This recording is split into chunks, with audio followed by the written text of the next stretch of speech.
سچائی کی طاقت۔ دو دوست بیٹھے آپس میں باتیں کر رہے تھے۔ ایک دوست بولا، یار کل انٹرویو میں گیا تھا، مجھ سے پوچھا گیا کہ کیا تمہارے پاس 5 سال کا تجربہ ہے؟ میں نے جھوٹ بول دیا کہ ہاں ہے۔ دوسرا دوست حیرانی سے بولا، لیکن تمہارے پاس تو صرف 2 سال کا تجربہ ہے نا؟ ہاں، لیکن سوچا جھوٹ بول دوں، شاید موقع مل جائے۔ تو اس کا دوست اسے کہتا ہے، بھائی یاد رکھو، جھوٹ وقتی فائدہ دیتا ہے مگر زندگی بھر کا نقصان بن سکتا ہے۔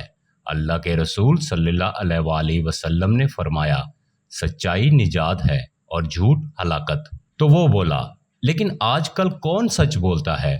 دنیا تو جھوٹے لوگوں کو کامیاب سمجھتی ہے۔ تو اس کا دوست سنجیدگی سے بولا، اصل کامیابی دنیا کی نہیں، آخرت کی ہے۔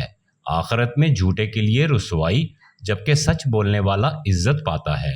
تو وہ پھر سوچتے ہوئے بولا، تو کیا مجھے کل کے انٹرویو میں سچ بولنا چاہیے؟ تو اس کے دوست نے اس کو کہا، بالکل، اللہ پر بھروسہ رکھو، اگر نصیب میں ہے تو سچ بولنے پر بھی ملے گا، اور اگر جھوٹ سے ملا بھی تو برکت نہیں ہوگی۔ تو پھر اس نے پرعزم لہجے میں کہا، ٹھیک ہے بھائی، اب فیصلہ کر لیا، سچ ہی بولوں گا، چاہے موقع ہاتھ سے نکل جائے۔ سچائی مشکل لگتی ہے مگر یہی اصل کامیابی ہے۔